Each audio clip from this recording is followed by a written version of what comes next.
Professional mountain biker Adam Craig says it's one of the top 3 places in the universe he's ridden. Where is this magical mountain biking nirvana?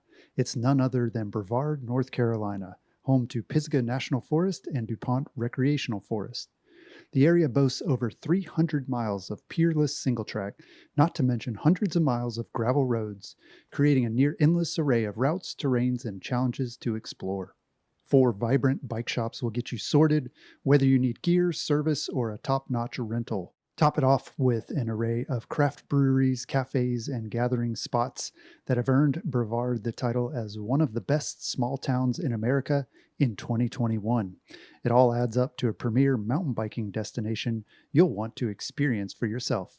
Find out more at explorebrevard.com. Hey everybody, welcome to the Single Tracks Podcast. My name is Jeff, and today my guest is Rachel Fussell. Rachel is the Electric Mountain Bike Policy and Program Manager at People for Bikes. The group's stated mission is to change the world through bikes by focusing on empowering cities, creating connections, and supporting the bike industry. Thanks for joining us, Rachel. Yes, thank you for having me. I'm very excited to be here. Yeah, so Rachel, you're based in Vermont, right? Tell us a bit about your background and what you were doing before joining People for Bikes. Yes, so I am currently based in lovely Stowe, Vermont, where I'm very lucky to have access to some amazing mountain biking right outside my front door. Mm-hmm. And before I joined People for Bikes, I was the executive director of Stowe Trails Partnership, which started as a mountain biking trail organization and now stewards over 40 miles of multi-use trails, has over 1,700 members, and is a chapter of Vermont Mountain Bike Association. During my tenure, I helped to build, maintain, and promote access to a diverse trail network for all trail users to enjoy. Mm-hmm. And I continue to serve on Stowe Trails Board of Directors, and I'm still actively involved in building and maintaining mountain biking trails in my community. And then among those experiences, I've also worked as a trail crew member with the U.S. Forest Service in Oregon, Idaho, and Virginia, worked with the Sierra Club on conservation projects in Alaska and Vermont, and worked with the USDA National Organic Program. And I'm also a very avid mountain biker myself. I've been riding for over 12 years, and it's my personal mission to hit all of the single track trails in the U.S. and abroad. Oh, that's awesome. Were e-bikes like a thing when you were working for the trail organization? I mean, you're currently working there, but before you were at People for Bikes, were like e-bikes a topic of conversation or something that the group had to deal with? Yes. So with Stowe Trails Partnership, and we definitely dealt with electric mountain bikes specifically, as we were mainly dealing with naturally surfaced non-motorized trails. But previous to that, eMTBs weren't really on the radar. And although I had gone places where they existed, I never really noticed them, or they weren't really a topic that were on the forefront of my mind. Yeah. So there wasn't like a lot of conflict, I guess, in Stowe, at least. There hasn't been up until now. Is that accurate? Yes, that's accurate. I actually think there was more conflicts with fat bikers in the wintertime than there were with e-mountain bikes, but that's obviously changed over time with the new technology coming out and more and more people seeing electric mountain bikes as a way to continue riding and spreading joy through biking. Yeah, interesting. Well, electric mountain bikes are still relatively new, and it seems like there's a patchwork of regulations out there right now. So I want to talk about some of the regulations that are out there to kind of set the baseline for people, because it's changing so much. So if we could start at the federal level, where are we in terms of how electric mountain bikes are viewed when it comes to trail access? Yes, great question. And you're totally right. There is a nationwide patchwork across local, state, and federal agencies with different e-bike policies, some of which regulate e-bikes as a motorized use and some as a non-motorized use. So starting at that federal level, agencies within the Department of the Interior, which include the National Park Service, Bureau of Land Management, Fish and Wildlife, and the Bureau of Reclamation, they all treat electric bicycles as a non-motorized vehicle, while the Forest Service regulates them as motorized. So the U.S. Forest Service is the only federal agency whose current policy is that e-bikes are motor vehicles.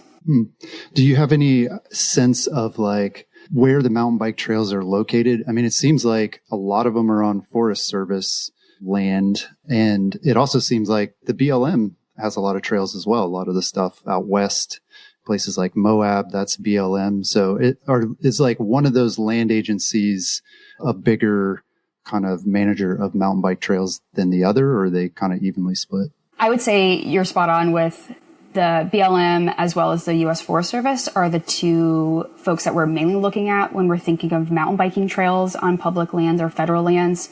So those are the two big ones. And I know BLM has authorized the use of the 3-class system. And again, the U.S. Forest Service is still working through their policies as of now. But yeah, those are the two big ones. Okay. Cool. Yeah. And then different states obviously have different laws. I think we've covered them sort of as they've come up, but I feel like Colorado was one of the early ones to kind of set that distinction. But yeah, are there other states that are notable in terms of like what they're doing as far as e-bike access? Yeah. So there's actually quite a few states. So as of February 2021, there are 47 states and the District of Columbia that specifically define e-bikes. And then of those states, there are 36 that use the 3-class model that matches the industry standard that's recommended by bicycle advocates. Okay. And today, really, like for this podcast, I'll be mainly focusing on Class 1, which are the bicycles that are equipped with a motor that provides assistance only when the rider's pedaling, and it ceases to provide assistance when the bike reaches 20 miles per hour. Right. And that's, I mean, most mountain bikes are that, right? I mean, exactly. Yeah, we talk about these 3 classes and it's like every bike I've ever looked at is a class 1, right? Like, is that about? Yes.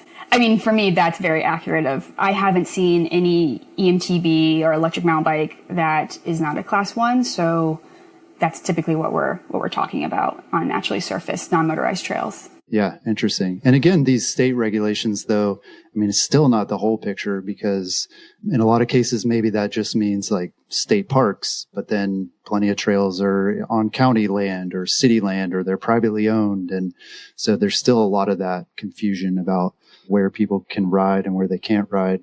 I was just seeing today, somebody posted in our local Atlanta area mountain bike group, they asked, well, where can I ride an e-bike? And there wasn't even a clear answer. Somebody was just like, I think you can ride them everywhere except this one place or whatever. And it's like, that's definitely a challenge, isn't it? Oh, it's very much a challenge. And for the local level, my best advice is to check with your local land manager or your local trail association before riding an eMTB to ensure that no restrictions have been imposed and that you aren't riding where you shouldn't be. But we and myself believe that it's very important for decisions on trail access to be made within local communities. So even though the federal and state have these regulations, a lot of times it is still up to the local land managers to make the decisions that is best for their communities, which we fully support. Right. Yeah, that's a really good point, that these aren't like blanket, e-bikes are allowed on all trails. A lot of times it just says they're allowed unless some, local land manager says they're not. So yes, exactly. Yes, still very flexible. So currently some mountain bikers seem to be worried about whether electric and non-electric bikes can share the trail. I'm curious to know if you are aware of any evidence that a conflict exists in terms of sharing trails, and what would that even look like? A lot of people mention like different speeds and things, but what are you seeing? Yes, so this is a great question. And I do believe that more and more land managers and trail users understand that Class 1 electric mountain bikes and analog mountain bikes are similar modes of recreating and can share the trail without conflict, especially once users ride or experience a trail where eMTBs exist or they're already allowed. Because the eMTBs do have similar components, they do have similar speeds, impacts on the trails, and even health benefits. So, and like you said, the most often the concerns I hear over eMTBs are speed. However, we did find some data, and when you look at the data, we found that speed concern isn't necessarily the case. So Tahoe National Forest collected data on comparative speeds on the trails where Class 1 eMTBs were proposed for recreational use, and they measured the differences in average and top speeds between intermediate and advanced riders on both analog mountain bikes and Class 1 eMTBs over mixed terrain. So that includes downhill, uphill, and flat sections of trails. And what their results showed was that the average speed was similar between Class 1 eMTBs and their analog counterparts on flat and downhill sections of the trail, which is really interesting, right? Yeah. And then on uphill sections, the Class 1 eMTBs were able to achieve higher speeds, which makes a lot of sense because you do have the pedal assist. But those speeds range from 8 to 13 miles per hour, while analogs average about 5 to 8 miles per hour over the same sections. However, that range of differences in speed can be observed between novice and expert riders. So, interesting. The big takeaway for me, and I believe the Tahoe National Forest, is that speed is actually largely determined by rider skill and trail design, not necessarily comparing eMTBs to analog bikes. So allowing Class 1 electric mountain bikes on trails that are currently open to and heavily used by mountain bike enthusiasts will not measurably alter current patterns of use or displace other user groups that currently recreate on those trails. And the conflicts of speed really shouldn't be existing as long as trail etiquette and being kind when you're on a trail are being noted. Yeah, definitely. That's really interesting. Yeah, I'm wondering, do you know where they got that data? Was that like, because it seems like you could just look at Strava or something. You could just say, filter it by like e-bike and not e-bike. But yeah, that's really interesting data. Yeah, they actually got it. That was within the Tahoe National Forest and the eStone Connectivity Project. And they decided to actually study Class 1 eMTBs and the speeds as part of that whole progressive approach to this new form of recreation. Yeah, interesting. And yeah, I mean, the other thing that seems to be the real driver of conflict, especially between bikes and hikers, is that speed differential. I mean, obviously, a biker is riding a lot faster than a hiker can walk.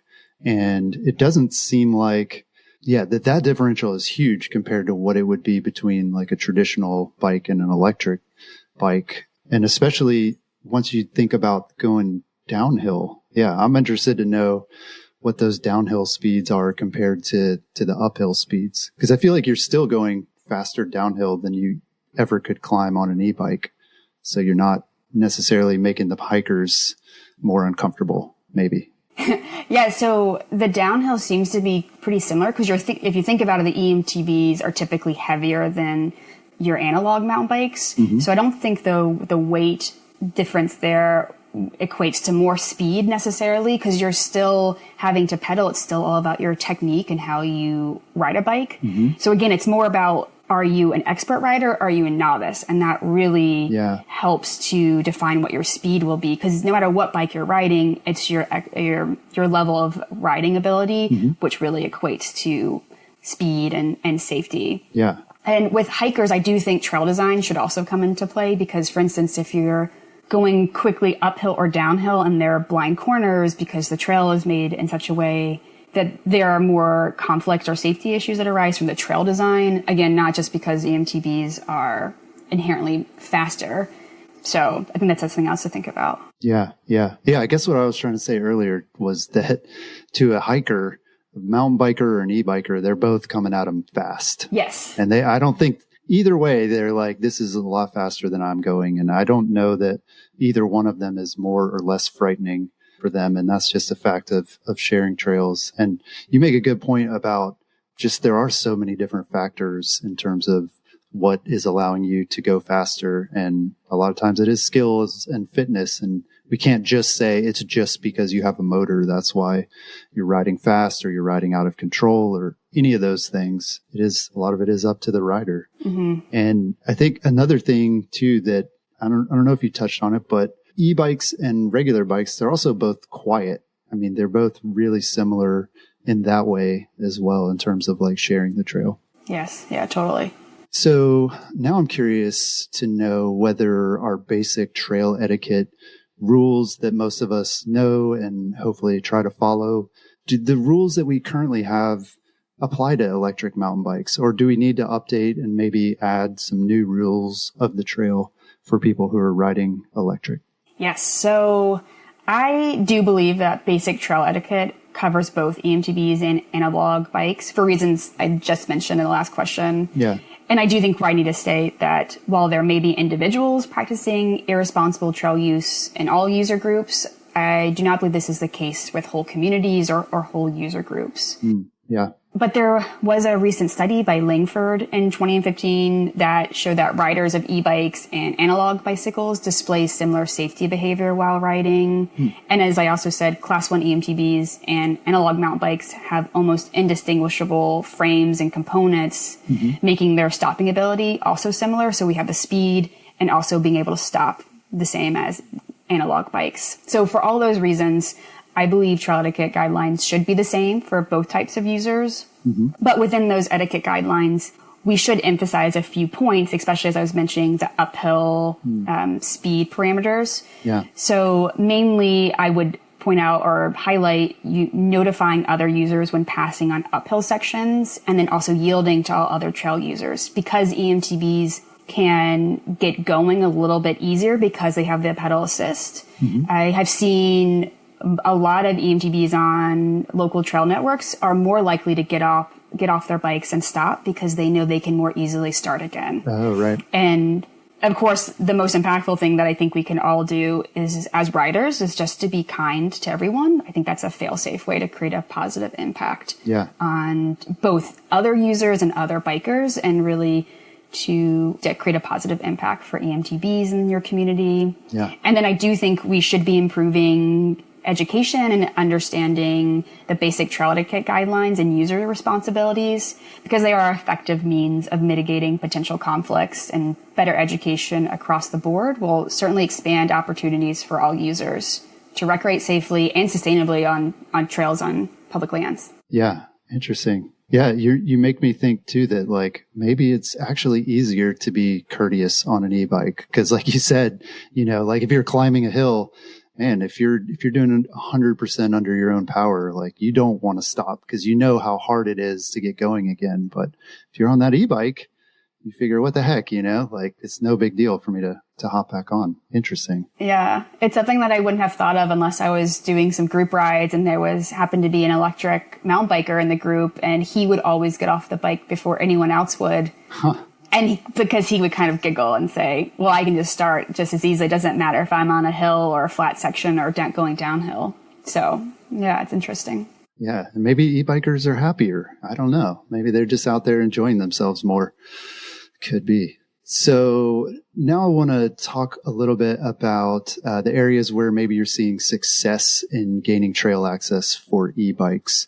One of the ways we've seen people getting e-bike access is through getting rules on existing trails updated, which can be controversial. You can, some people maybe don't want to see those rules changed. And then also I'm hearing a lot about gaining access through new trail builds. So, this is a brand new project. And so from the beginning, people are saying we want to allow e-bikes here. And so that's another way. So what are you seeing? Are those the two main strategies, and which ones does one work better than the other? Yes, good question. And I honestly think it's a little bit of both, although most recently I have been seeing getting rules on existing trails updated to be a good way to move forward. But the foundation, I think, of gaining trail access is enacting that 3-class model legislation at the state and federal level, because it defines and regulates those 3 classes of electric bicycles within the state's motor vehicle code, giving riders similar rights and duties to that of traditional bicycle riders. And then where land managers have provided access for eMTBs, that access is typically limited, as we noted in the beginning, to the Class 1 eMTBs that are pedal assist only. And it's critical that regulatory system be in place that recognizes these products. And if land managers don't have terms and definitions that describe the types of electric bikes that they want to allow, they won't be able to make those good decisions.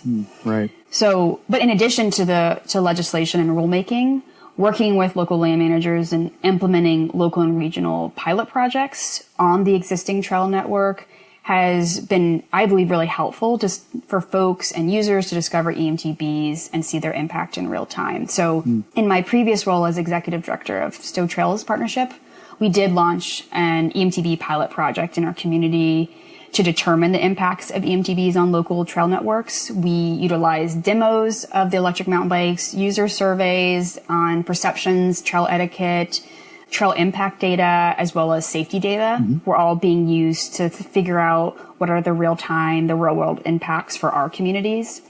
And that was really helpful for us as land managers and our trail partners, which included conservation entities, town managers, and others who were just interested to use this information, to use it more broadly.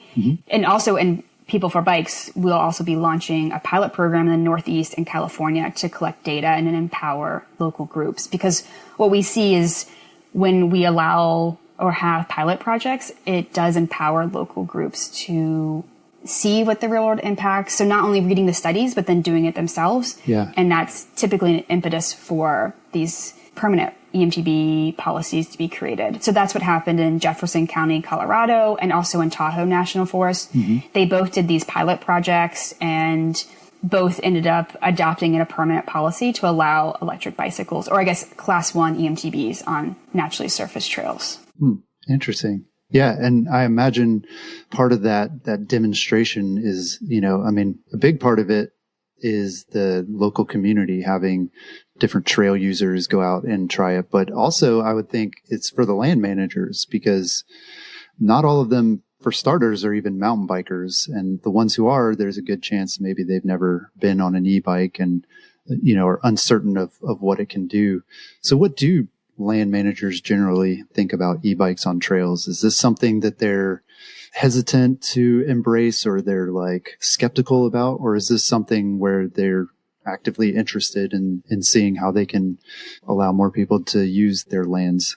Yeah, so I think that there's a range of perspectives on this, but from my conversations with land managers and being one previously, I think even the land managers who aren't bikers themselves, have never been on an eMTB, they still want to find a solution to allowing eMTBs on multi-use trails, because they don't want to prohibit an entire user group from using public spaces that we all, as citizens or community members, want to enjoy. So we don't want to alienate the entire user group. But as we all know, currently land managers do have a lot to deal with COVID and the increase in trail users. So it creates more strain on land managers' time and on the trail resources themselves. So I think most land managers are really interested in eMTBs and want to find solutions, but they have to find the time and have to mitigate the different concerns coming from the communities. But the specific concerns I've heard from land managers on eMTB access typically fall into two buckets, one being user conflict and the other is the environmental degradation concerns. So under user conflict, the main concerns typically focus on overuse of the trail system and trail etiquette, as we talked about before, especially on multi-use trails. And although it is noted that eMTBs are not the only contributor to social impacts on naturally surfaced trails. For example, COVID, there's been an uptick in individuals using public outdoor spaces. Other factors are the GPS-based racing apps and tracking apps, and just an increase in the outdoors in general. So I think that's something that we can all work on together, eMTB users included. And then that second bucket under environmental degradation, the main concerns there focus on damaging the trails.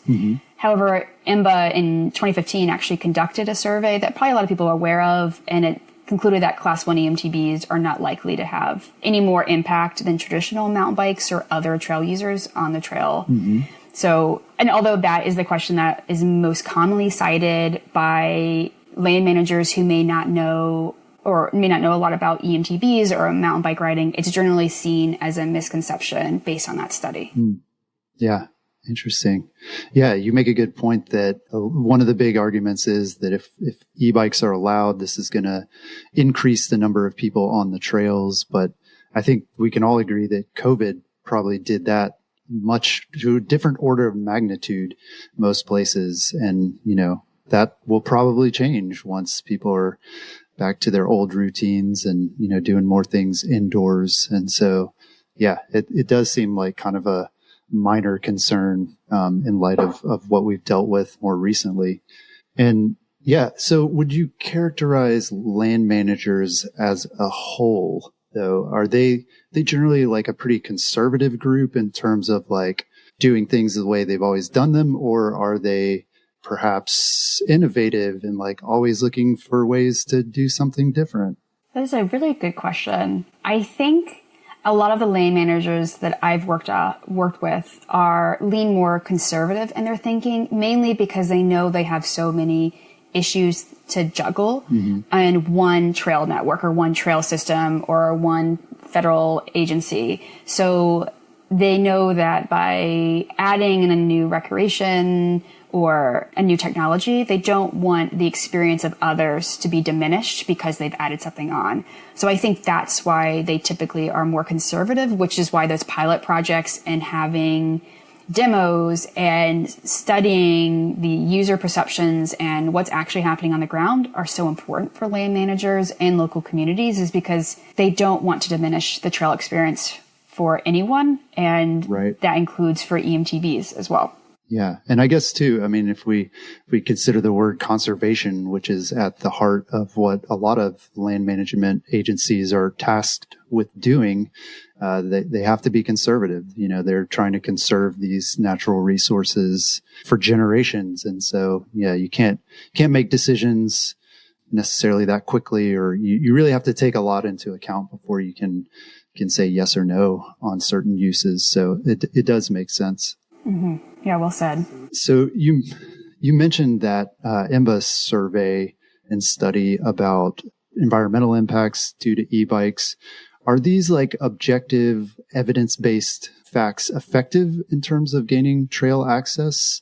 Or do you find that people are just they just kind of go on their gut and their feeling about like whether e-bikes are a good thing or a bad thing? So I find that land managers are really interested in the evidence-based studies, reports, or any facts that we can gather. And it's a good foundation or a good backbone to creating this, for many of the decisions being made on eMTB access, because there are these unknowns around this being a new technology and eMTB access being introduced into the recreation sphere.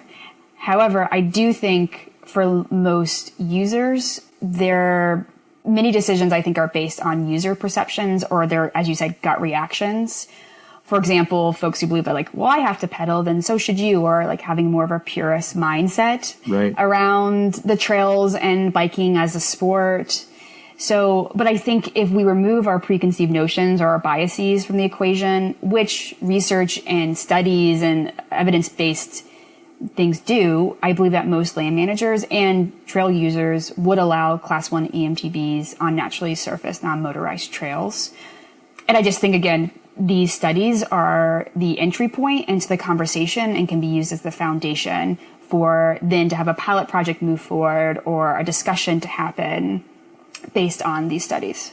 So I think they're really effective from my viewpoint. Yeah, that's good. I mean, and most of the mountain bikers, you know, at least most of the commenters that we have on single tracks and on social media, everybody seems to want to be very rational in these discussions and point to things. And yeah, I think as a whole, mountain bikers tend to be a group of people that do choose evidence-based data, but not always. So I guess that keeps it interesting. Yes, always interesting in this space currently. Never a dull moment. Yes. Well, we're going to take a break real quick, but when we come back, we're going to talk about electric mountain bike access advocacy and some of the risks that may be involved in that. Stay tuned. If you haven't already rated and reviewed the Single Tracks podcast in your podcast app, now's the time to do it. We're randomly selecting listener reviews to read on the show, and if we choose yours, you'll get a free Single Tracks hat in the mail. Hit pause right now, write a quick review, and then listen to future episodes to find out if you won yourself a hat. Happy trails. And we're back. So, Rachel, is there a risk that advocating for e-bike access could hurt traditional mountain bike trail access in any way? This seems to be an argument that we've heard from folks for a number of years. So I'm curious to know, like, is there any evidence of this being the case or even any examples of this happening? Yeah, so I think this is something that has come up quite a bit and something that people for bikes and myself are very focused on. But if we use that definition of Class 1 eMTBs as bicycles and not motorized vehicles, this will help prevent access threats for analog mountain bikes while allowing eMTB access. So I honestly believe that advocating for Class 1 eMTBs on trails will not hurt trail access for analog bikes, as they are specifically defined as pedal assist and categorized as a bike. And as I previously mentioned, they have similar components, speed, impacts on the trails, and health benefits. So what we're really doing is Class 1 eMTBs are simply expanding the spectrum of what a bike is. Yeah. But to your question of the biggest threat, to me, the biggest threat to access is out-of-class products on the trails. And that's likely to do the most damage to access issues. So it's really important for eMTB users to be aware of not only what they're riding, what class they're riding, but also be aware of local rules and regulations and know where they are allowed to ride before they even hit the trail. So really, I think if access to traditional mountain bikes are endangered, it's most likely this out of class, not any bikes that are within the 3-class system or Class 1 eMTBs specifically, because they act like an analog bike in so many ways. Yeah. Yeah. I mean, that makes me think of too, like the potential for people to modify their bikes. That's something people are always worried about, that someone's going to buy a Class 1 and they're going to, hack it so that they can ride at 60 miles an hour down the trail. And that's going to get everybody in trouble. Yes. But, at the same time, there's people on regular bikes that do bad things. And, we saw it maybe not directly, but the Kingdom Trails issue in your neck of the woods, where, it was allegedly a few mountain bikers behaving badly and being disrespectful toward a landowner, got all the bikers banned. And so again, it's not because he was on a mountain bike or an e-bike, it's just somebody was being a jerk. And so yes, like there's not a whole lot you can do about that, I guess. Right. I think that's the risk, like what I said before, of irresponsible behavior on the part of an individual should not mean that the whole group is somehow bad or will cause trail access issues. But that, like in Kingdom Trails, what happened there was really unfortunate. And I think the biggest threat is people who are doing things that they know they shouldn't be doing, or riding things where they know they should not be. So I do think these out of class and People for Bikes and our industry members are certainly working on this topic and trying to figure out how we can make sure that we're all working together on the issue. Yeah. Yeah. And to be clear, like People for Bikes it's not People for e-bikes. Like you're not an e-bike organization. And so, if something you're doing on the e-bike side has the potential to hurt all bikes, then that doesn't make sense. I mean, that's obviously not your goal and not what you want to do in any way, right? Yes, exactly. We're people for all bikes, and electric mountain bikes and electric bikes and commuter bikes and all types, analogs. We're for them all, and we want to make sure we're doing things that supports everyone having access to bikes and being able to ride. Yeah, interesting. Yeah, and I'll share that recently there was a story. I won't mention any of the specifics because some of this information was on background, but the story that initially came out was that a land agency was being asked to reconsider all bike access because of something that e-bikers had done, or the fact that e-bikes were using trails or whatever it was. And so we thought, wow, this is like a big story because this is an example of maybe this happening.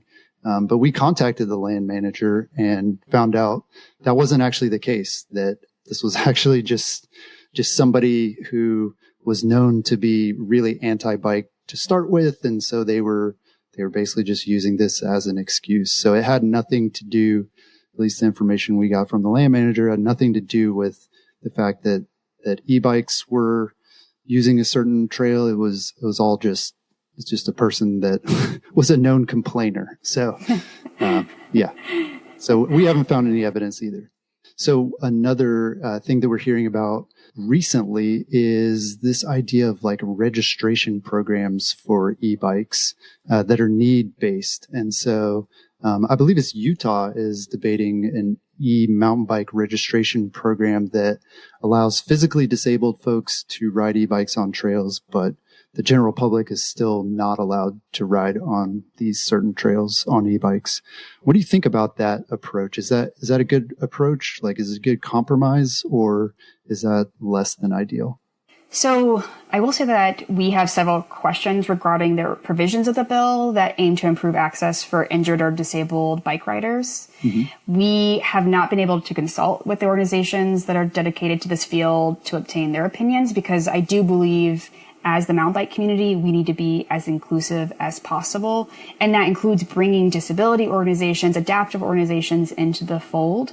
So I don't feel comfortable necessarily weighing in on this, as I'm not an expert in this field. I can say that Vermont does have something similar to what Utah is proposing. And as I, in my executive director role with Stowe Trails Partnership, saw that you're supposed to have a, not necessarily a card, but you're supposed to be registered as someone with a disability before you can use an adaptive or an e-mountain bike on the trails. And we did not have anyone who used that system. So no one was actually registered in the town of Stowe. So, but we still saw people who were out using the eMTBs and other assisted mobility devices on trails. And we were happy to have them.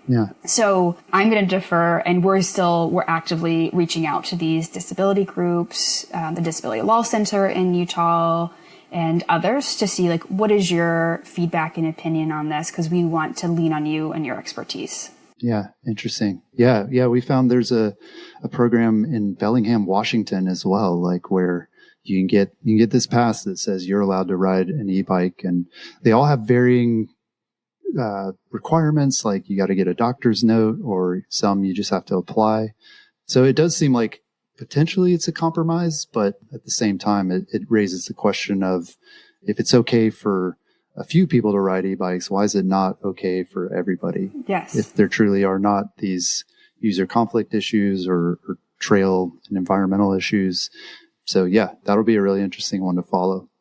Yeah, and we're following that very closely right now. And again, working with all different stakeholders, including bike groups in Utah, disability groups, and also hopefully some tribal groups as well, just to make sure we're hearing from everyone. Yeah, interesting. Well, aside from People for Bikes, who else is advocating for electric mountain bikes? Is there like a need for separate electric mountain bike advocacy groups, or is this something that can fit into existing groups like IMBA and local trail clubs? Yeah, so I actually don't have a great example of a group that is specifically eMTB focused. And what I typically see are people who are eMTB enthusiasts and active riders who are just so passionate about their sport that they have taken it upon themselves to be these small groups of passionate community members. And I would love to see Class 1 eMTBs being embraced more by the mountain biking community and the existing advocacy groups and our existing structures. Because we know that eMTB riders are already in our communities, they're already riding, and they do offer a lot of passion and drive to support our existing trail groups. And I don't necessarily believe that we need separate groups, because we're all invested in the same goal, right? We're all wanting to secure access for trails, for all bikes, and we all want to get out on the trail to connect with the dirt and have fun. And no one wants to jeopardize trail access on non-motorized natural surface trails. We're all just looking, as I said, we're looking for fun and to experience the joy of riding bikes. Yeah, that really fits with what you're saying about just the goal of having Class 1 e-bikes treated just like bicycles wherever possible. And so if we're going to treat them like bikes, then it makes sense to include them in these existing groups and organizations that are super effective. And there were, in years past, I mean, you mentioned, I can't believe it was 2015 when IMBA did that e-bike study. So like 6-7 years ago at least. But I know there was like a big fragment of people that were like, I'm leaving IMBA because I'm against e-bikes, or, you know, and it seemed like, man, maybe this is going to be like two different groups. But like you said, there are these emerging groups as well. You see them all the time on social media of e-bike users, and yeah, just trying to find their place. I think it will be interesting, and ultimately it seems best for these local clubs to embrace them whenever they can. Yeah, and even when I was at Stowe Trails Partnership and we would roll out the pilot project, we of course got people saying, we're no longer supporting you because you support e-mountain bikes. And I just strongly believe we are better and stronger together as a collective voice for mountain bikes whether it's pedal assist or analog, we're all looking for the same things, and we all want to have fun out on the trails. So we're stronger together. Yeah, definitely. That's awesome. Well, finally, I want to ask you, why should mountain bikers care about e-bike access? Like, if I'm someone who's like, yeah, that's fine. I don't mind other people riding them. It's not for me. I'm going to always just ride a regular mountain bike. Like, why should I care about e-bike access? Should I just let them go it alone, or should I actually get behind it and try to support that? Yeah, this is a great question. And I think for lots of reasons, we should all care about eMTB, bike access. Like I said before, I would love to see our collective community come together and embrace this diverse user group. Mm-hmm. But one thing is inclusivity. So eMTBs do help to make our sport more accessible and inclusive, as mountain biking as a whole has generally been seen as a predominantly white and male-driven sport. And eMTBs have the potential to create more positive outcomes by enabling more people, particularly the elderly and the disabled, folks who haven't traditionally been a part of the recreation sphere, to come out and enjoy the outdoors and its associated health benefits. Mm-hmm. And it just gives people who may not otherwise be able to bike due to physical limitations or the proximity, the ability to overcome those challenges, because the eMTB allows you to go further distances to go there. Yeah. And then another thing that I've been thinking about recently is climate change. So I believe eMTBs offer a really exciting opportunity to address climate change by allowing more riders to ditch the car and actually ride to the trailhead. Yeah. So this decreases not only the need for parking infrastructure, which during the pandemic has been an issue that's bubbled up due to increase in trail use. And I think in Vermont, we had to put up signs saying, if this parking lot's full, you have to go this way, and here's where you should park. Mm-hmm. But then it also puts a little bit more pressure for our commuters and biking lanes in our towns. So like if people are using eMTBs to commute to trailheads, they're amazing for commuting and they're amazing for recreation trails. So they kind of do it all, and they can kind of straddle that line between climate change and recreation and transportation and recreational use.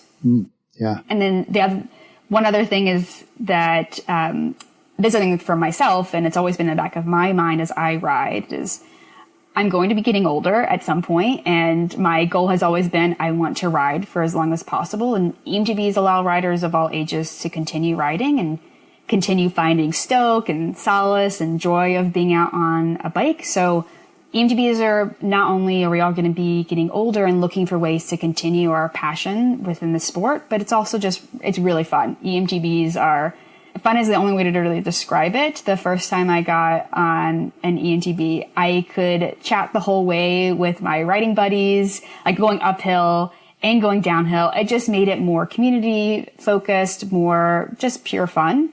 And yeah, so I think those are all my top reasons for why we should all care about eMTB access. And yeah, those are all great.